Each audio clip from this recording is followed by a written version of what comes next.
Nestled in the beautiful eastern Alps of Italy lies the Stava Valley, a pristine hotspot of the surrounding alpine resort. Then, a terrifying tidal wave of mud surges down the valley at more than 50 miles per hour, destroying everything in its path. 268 people perish in less than 4 minutes. Now, using advanced computer graphics, we reveal exactly what went wrong. Disasters don't just happen. They're triggered by a chain of critical events. Unravel the fateful decisions in those final seconds from disaster.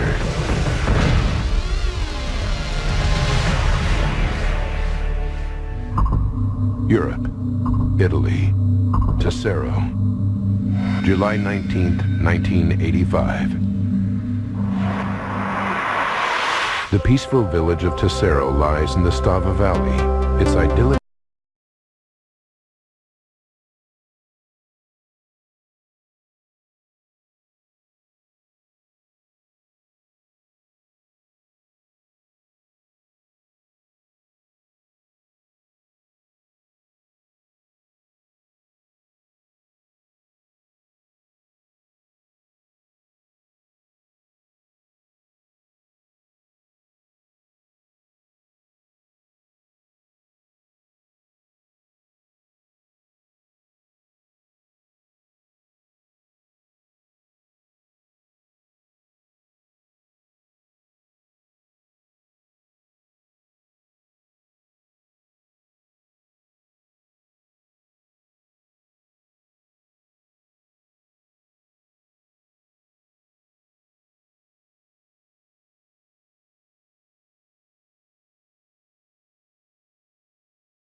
water, known in mining as tailings. It's also the name given to the massive dams where the tailings are filtered off and collected. There are 2 of these tailings dams in the Stava Valley, one built above the other. 12:22 p.m. Umberto, Clemente, and their father Lucio are driving up the road from Tessero straight towards the dams. I remember that my father was singing because the next day was the 25th anniversary of the Tessero Choir.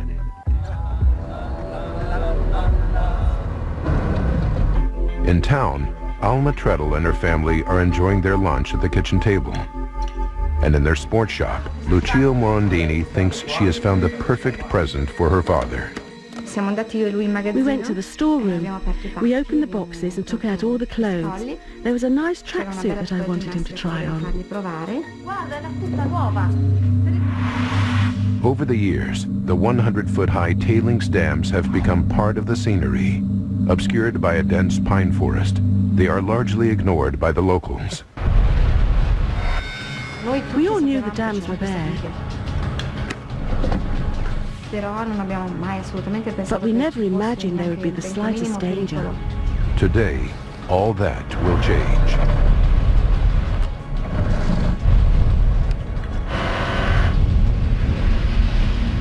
(12:22 and 55 seconds). Without warning, the dam bursts.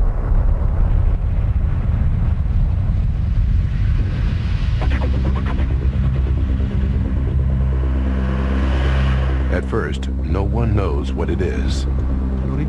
I saw the smoke on the horizon and I asked, "What's that?" It really looks like a fire. At 12:23 and 25 seconds, more than 60 million gallons of mud, sand, and water from the two dams course down the valley. The town of Tesoro is less than 3 miles away and directly in its path. We heard a huge noise. We thought it was roadworks. At 12:23 and 45 seconds, the colossal mudslide hurtles into the small town of Stava, where more than 100 hotel guests are having lunch. In an instant, they are all killed. Traveling at 55 miles per hour, the mudslide now races towards Umberto, Clemente, and Lucio de Florian. My father didn't waste a second. He said, "Get out quickly and get up the slope." 12:24 and 45 seconds. The wave of mud continues on its path of destruction.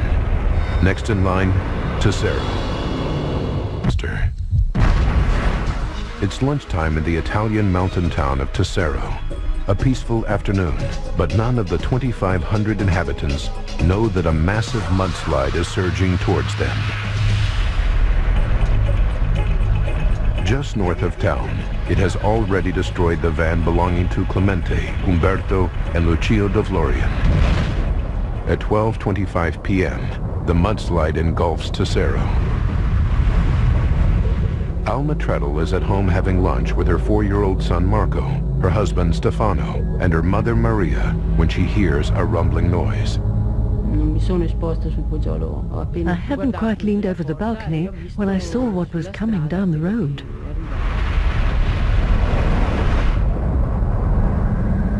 Seconds later, more than 65 million gallons of mud hits Alma Street, destroying 17 of its 25 houses.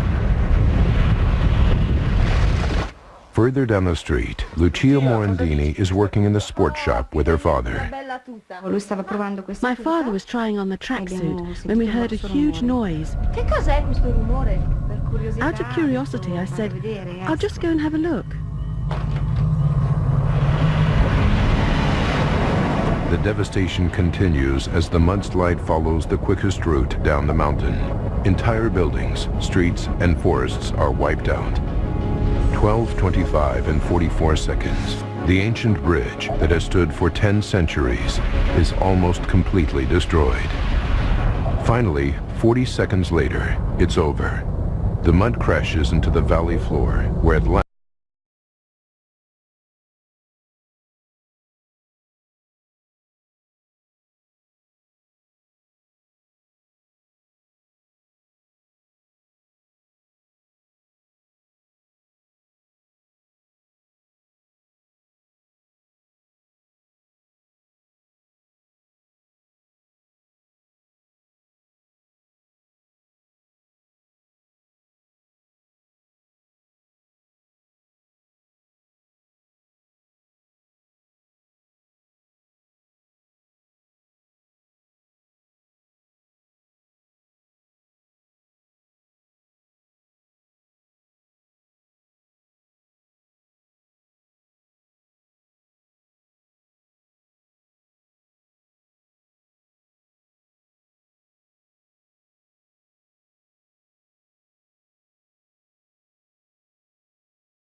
scene. He's one of the first rescuers to get there. I saw a figure, a human figure lying, hugging a tree. When it spoke, I went closer. I recognized by the voice that it was Alma. Almatrete. The force of the mudslide catapults Alma over her first-floor balcony, and Giuseppe finds her nearly 1,000 feet from where her home used to be. I had no idea where I was. I could just feel grass below me, and I didn't know what was happening. Giuseppe and his friends make a stretcher out of Alma's jacket. They carry her to safer ground and a waiting ambulance. Lucia Morandini is completely buried in the mud and wreckage of what used to be her father's sports shop. Only a small gap in the debris allows her to breathe and stay alive. I was scared I would suffocate, or die of thirst, or hunger, a very slow death, and that I would prefer to end it quickly, but I couldn't even do that. I couldn't move at all. Luckily, people hear Lucia's cries for help and dig her out of the mud. She's rushed to an ambulance and taken to the hospital. 1 p.m. Just half an hour after the accident, local firefighters, Alpine Rescue, and police are on the scene. In all, 7,000 rescuers take part in the recovery operation. A fleet of 19 helicopters and 26 ambulances are on standby, ready to carry survivors to the hospital. Unfortunately, out of the 281 missing, only 13 people are pulled out alive. Umberto De Florian, Lucia Morandini, and Alma Treadle are 3 of those 13. While they're treated for trauma and broken bones, rescuers continue to search through the rubble for their families. I kept asking after my son, my mother, and my husband. But they wouldn't tell me anything. 89 men, 120 women, and 59 children perish in the mudslide. A total of 268 lives lost. Alma's husband, Stefano, her mother, Maria, and her 4-year-old son, Marco, are among them. Lucia's father, Mario, and Umberto's father, Lucio, also perish. It's one of the worst dam bursts in history. After 3 weeks, the rescue operation is over. The town of Tesero is in shock, and Italy as a whole feels a deep sense of loss. Not 1, but 2 dams have burst, and finding out why is a national priority. What caused the 2 dams to break and unleash 47 million gallons of mud on the Stava Valley? Now we rewind the events of that fateful day and go deep into the investigation to reveal what really happened. Advanced computer simulation will go where no camera can, into the heart of the disaster zone. On the day of the tragedy, the regional court launches an inquiry to determine the exact events leading up to the disaster. The investigation team is complete with mudslide experts.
tremor, followed by another large spike 30 seconds later. The investigation team thinks it's onto something: earthquake activity. They carry out more detailed research. Other seismometers in the region barely register the tremor, if at all. This is highly unusual. It means that the tremors were very localized, too localized to be an earthquake. The dam bursts could not have been caused by an earthquake. Investigators need a new lead. They know that the Southern Alps are an abundant source of minerals. The region is dotted with mines, and the standard practice for exposing a new rock face is to blast it. Could a controlled explosion be what they see on the seismograph? Could that have caused the dams to rupture? Professor Giovanni Tassati was an expert witness at the Stava Valley disaster trial. There were discussions about the effects of explosions being carried out at nearby mines that could have been transmitted to the area and could have been the trigger of the collapse. To test this theory, the investigation team tries something unique.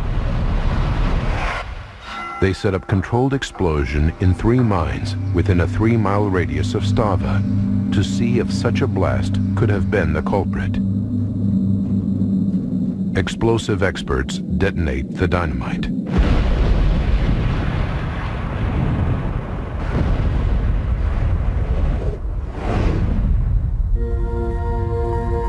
Analyzing the readings, the investigation team is baffled. The explosions barely register on the equipment. These seismographs look nothing like the one recorded on the day of the accident. Whatever caused the 2 Stava tailings dams to burst, it wasn't an underground explosion. So what did cause the 2 seismometer readings 30 seconds apart? Investigators realize that they must have been caused by the dam burst itself. They deduce that the first shock is the upper dam collapsing. The contents of the upper dam pour into the lower dam. Under massive pressure from this huge load, the lower dam also crumbles. Mud, water, and sand explode from the dam and smash into the opposite valley wall, causing the second tremor on the seismograph.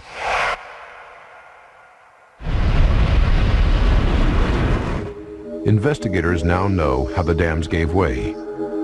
Their next task is to find out why. If external factors like an earthquake or an explosion were not the trigger, it must have been internal.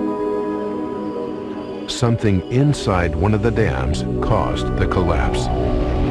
And since the upper dam collapsed first, it becomes the new focus of the investigation.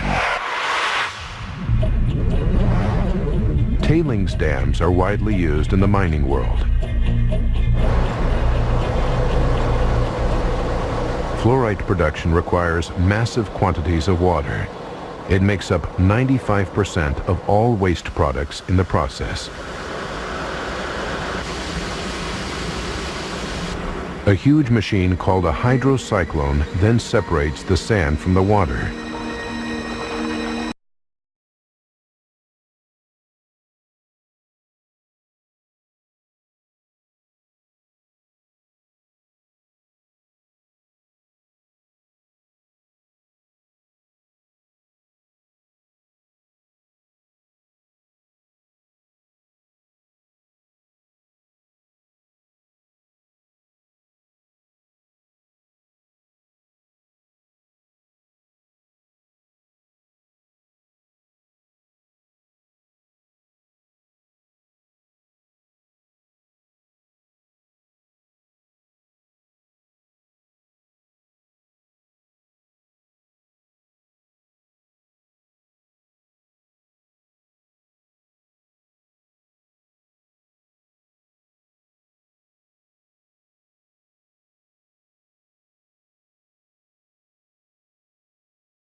Investigation finds that the mining company has kept detailed records of their upkeep of the two dams.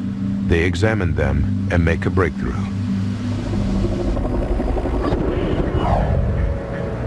Six months before the disaster, the mining company suddenly has a problem. In January 1985, a small landslide occurs on the outer wall of the upper dam. This creates a giant hole in the wall, a 65-foot gap for water to leak out. It continues until March, when the mining company makes an emergency repair. In May, they make more repairs and have to drain both the upper and lower dams. The mining company brings them back into operation on the 15th of July, 1985, 4 days before the tragedy. The investigation team focuses heavily on the upper dam. Something strange must have been going on at least 6 months prior, causing it to disintegrate. But what? The team realizes that the answer is all around them. It's everywhere. It's water. With the absence of any external forces, such as an earthquake or underground explosion, the only explanation for the collapse of the dam is through a weakening of the dam's wall, caused by the water inside it. The moment there is any significant amount of water in the face of the dam itself, then it would immediately become unstable and would collapse. One can do simple experiments on the beach with a bucket and spade and demonstrate when you add water how much less stable wet sand is than dry sand.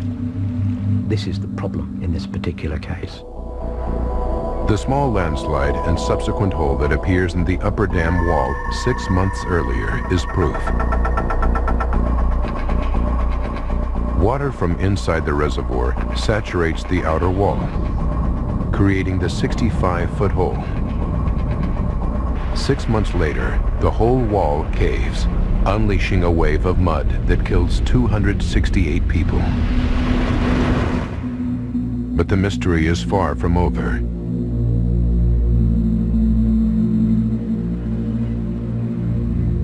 Investigators now know that water caused the dam burst. But how did it penetrate the outer wall? What was the final trigger? A dam burst in Italy unleashes more than 66 million gallons of water and mud, which tear through the valley below. 268 people perish. Now, using advanced computer graphics based on accident reports, we go deep into the investigation to unravel the tragic chain of events. The dam burst triggers when two tailings dams, huge reservoirs containing wastewater from a mining process, collapse.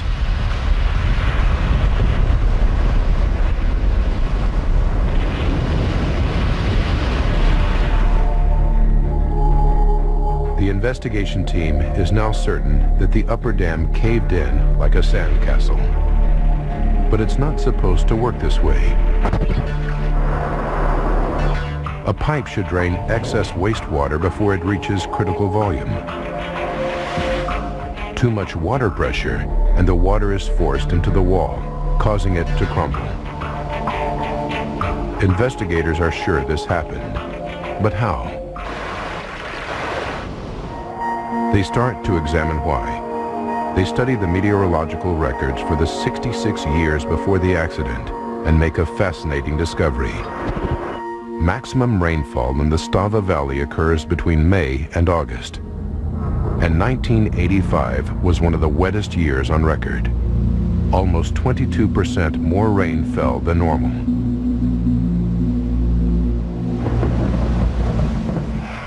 It's a good lead for the investigation team, who's sure that the record rainfall played a part in raising the volume of water. But they're not convinced that it's the only contributing factor. They know that the dams must be designed to deal with something as foreseeable as heavy rain, so they look into other reasons for a dramatic rise in water levels. Suddenly, it all seems obvious.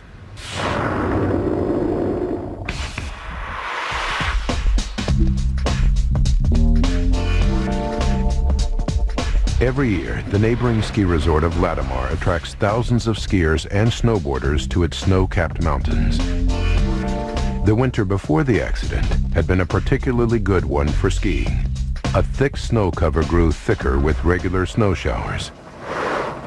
But at the end of the season, something happened that would play a significant part in the disaster only a few months later. In the spring in the Alps, the snow that fell during the winter melts, and melts relatively rapidly in the course of a few weeks.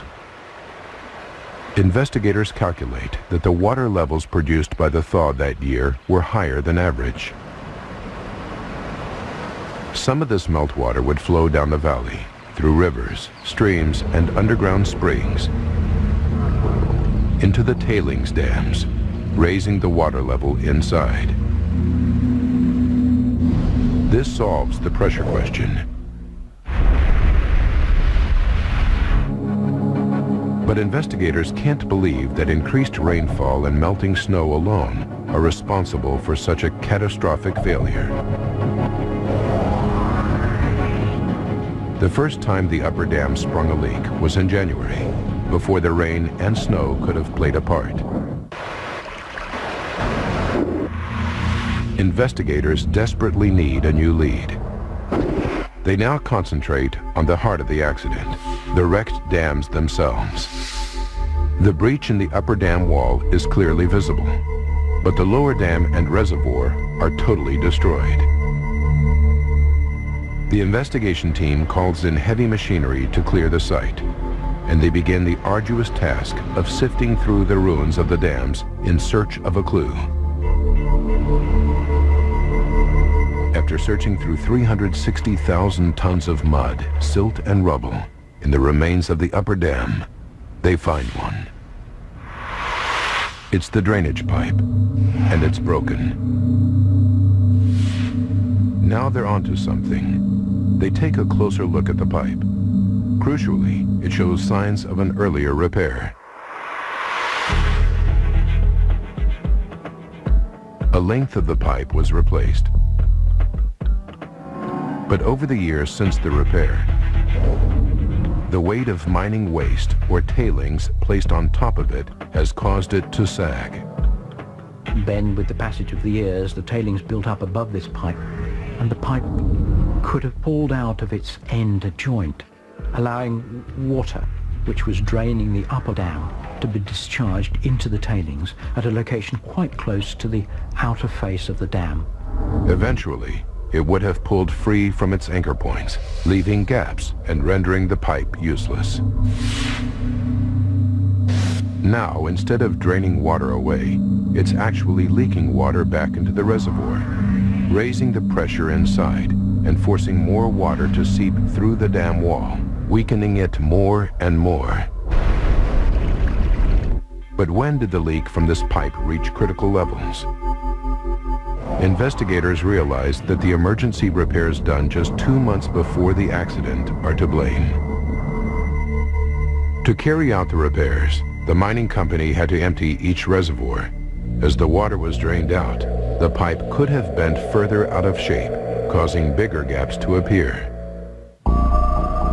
Then, 3 weeks before the dam bursts, the reservoirs were refilled. 4 days before, mining begins again. Waste tailings are pumped into the dam, but the broken pipe can't drain away excess water. And now rainfall and meltwater are at peak levels. The pressure against the walls from these combined sources of water is too much for the dam to contain, and the water inside the reservoir forces its way out. It takes the path of least resistance, through the outer wall of the dam. Stable only when dry, this wall becomes saturated by the fluid seeping into it. The stability of the dams at Stava required that the water was kept away from the outer slope of the dam. If any water got anywhere near the outer slope of the dam, it was inherently going to collapse. Finally, something has to give. The wall of the upper dam collapses, releasing 360,000 tons of sand and water, which surge down the valley, destroying everything.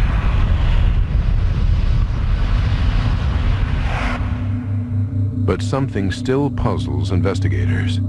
They've rarely seen devastation on this scale. It's hard to imagine. 268 people die. 3 hotels, 6 factories, and 53 houses disappear. This solitary tree is all that's left of a dense forest, ripped from the ground by the massive force. Stava Valley is totally destroyed, and investigators are about to discover something very unusual about the mudslide. A catastrophic dam burst in the mountains of northern Italy unleashes 66 million gallons of mud and water, drowning the valley below.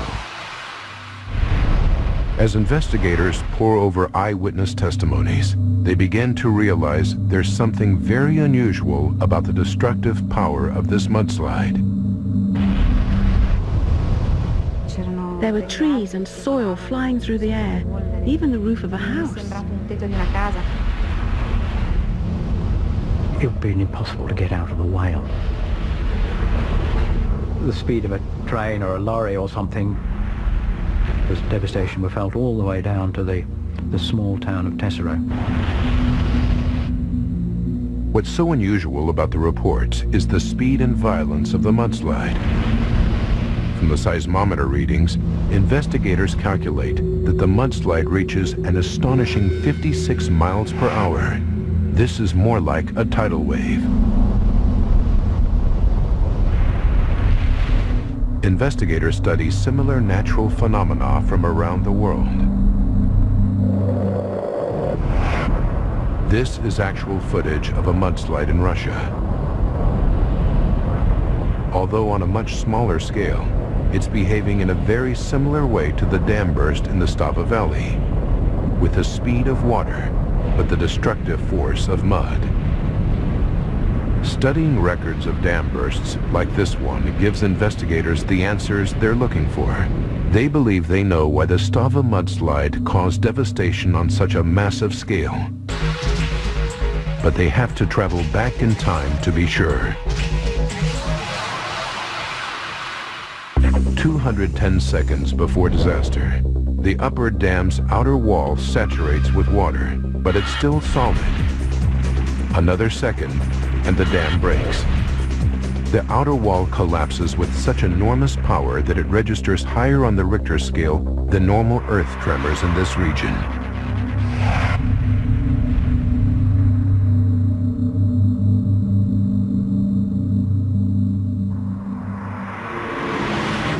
This 1950s footage of a real earthquake in Japan shows what happens to the ground when a shock wave is so powerful that the solid earth acts just like a liquid.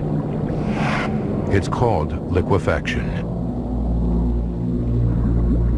Liquefaction occurs when water under high pressure enters a solid structure made up of grains, like sand, forcing them apart. They become suspended in the water, making a very dense liquid, almost twice the density of water, but with all its fluid properties. It is exactly what happens when the upper dam collapses in Stava. As the outer shell disappeared down the slope, the tailings behind no longer had any support, and they become suspended in the water that surrounds them. You finish up with a high concentration of quite heavy particles suspended in the water. So it's like a double density material. And this liquefies, turns into a fluid, and flows down the slope.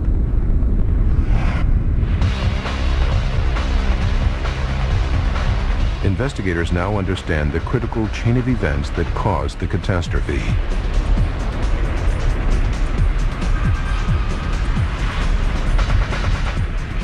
209 seconds. The upper dam is turning to quicksand. The grains have lost their ability to stick together as a solid structure. 198 seconds. This dense liquid is now pouring out of the upper dam and into the lower dam, which is critically overloaded. For 19 seconds, the liquefied mud from both dams collects and grows.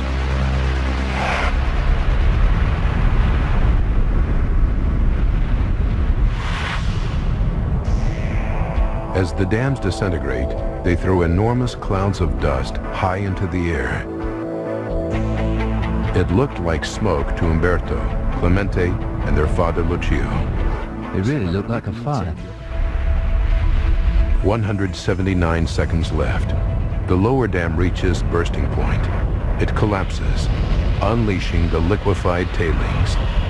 159 seconds. The mud flow strikes the village of Stava, half a mile away, destroying 24 houses and 3 hotels, where 100 tourists are having lunch. They all perish. 99 seconds remain. The mud wave hits the northern reaches of the town of Tesoro. Umberto and Clemente are in their father's van driving up the valley road. My father didn't waste a second. He said, get out quickly and get up the slope. Umberto and Clemente escape, but the vicious wave kills their father, Lucio. 79 seconds. The flow reaches the street where Alma Treadle lives and wipes out 17 homes. She hears the roar and goes to the balcony, where she sees the mudslide hurtling down the street. I didn't have time to say a word before the whole house fell away from under my feet. As the house collapses, Alma is hurled from the balcony and ends up almost 1,000 feet away. 51 seconds. Lucia Morandini is in the storeroom of her father Mario's sports shop. She hears the rumble of the mudslide and opens the door. It seemed like a hurricane. There were trees and soil flying through the air. I was hurled back into the storeroom. I had no time to think. What feels like a hurricane to Lucia is the blast wave that precedes the mudslide all the way down the valley. Powerful enough to destroy buildings and uproot trees, it looks like a whitish cloud made up of fine sand from the tailings dams. An eyewitness in Tesoro took this photo. 40 seconds left. The mudslide slams into the ancient bridge of Tesoro. The wave of mud is so deep that some of it crashes over the 100-foot-high bridge.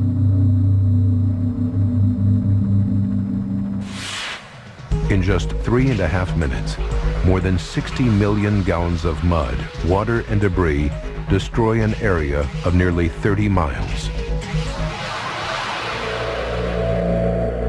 Tailings dams operate all over the world. Are thousands of people at risk? Is the disaster at Stava an isolated incident? Investigators need to find out, so they turn to the maintenance records for the 2 tailings dams. Their search yields shocking results. You're watching Seconds from Disaster. A mining dam collapses in the southern Italian Alps.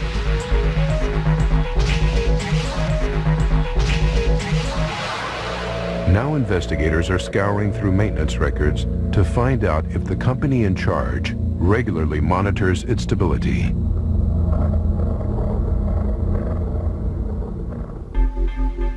In 1974, the municipality of Tesoro ordered Fluormine, the company that owned the mine, to carry out inspections.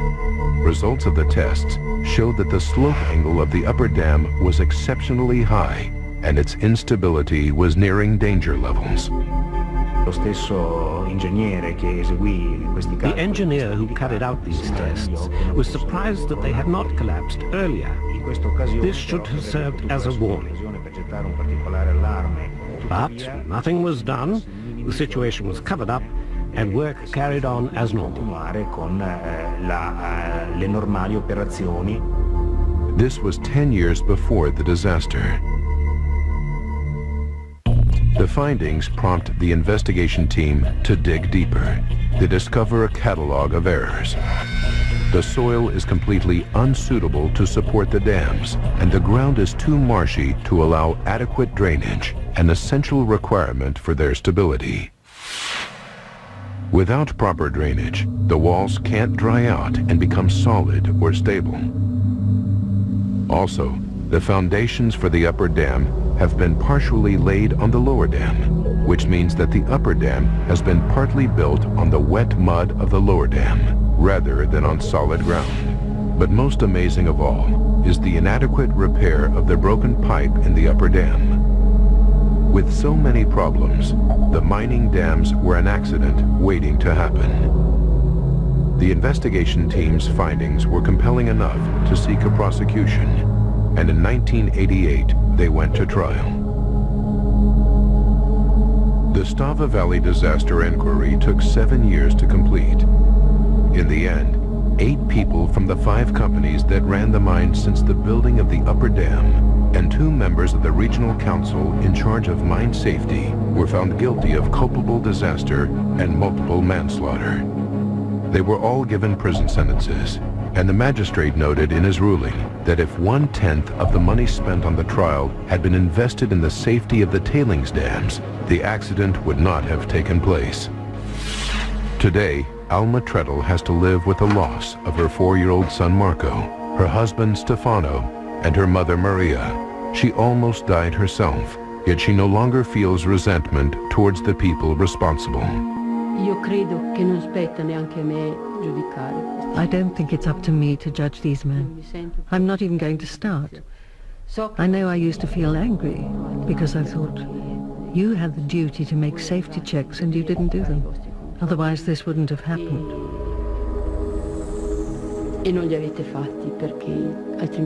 But, you know, feeling resentment for the rest of your life towards these people, you just end up feeling bad yourself. So I said to God, I leave them to you. I leave them in your hands. After the disaster, Clemente de Florian took over his father's carpentry business. His brother Umberto, transformed by the events of the trial surrounding the disaster, became a lawyer. After recovering in the hospital, Lucia Morandini eventually took over her father's sports shop and has since expanded the business, opening 5 new shops in neighboring towns. She now has a 9-year-old son, Igor. 17 years after the tragedy, Graziano Lucchi, who lost his parents, co-founded the Stava Foundation as a reminder of what happened on July 19, 1985. It's important for people to know what happened. We especially want people to know the causes, who is responsible for this tragedy, because only this knowledge will allow us to try to avoid other similar tragedies from happening elsewhere.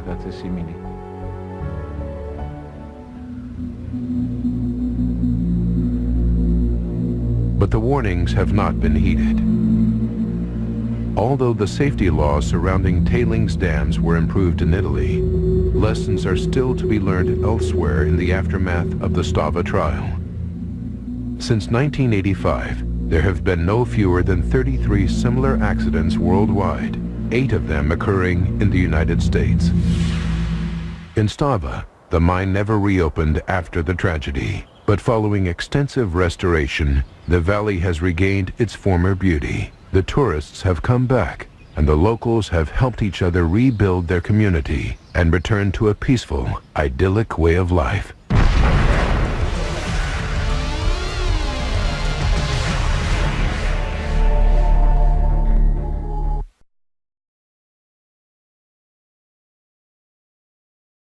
Thank you.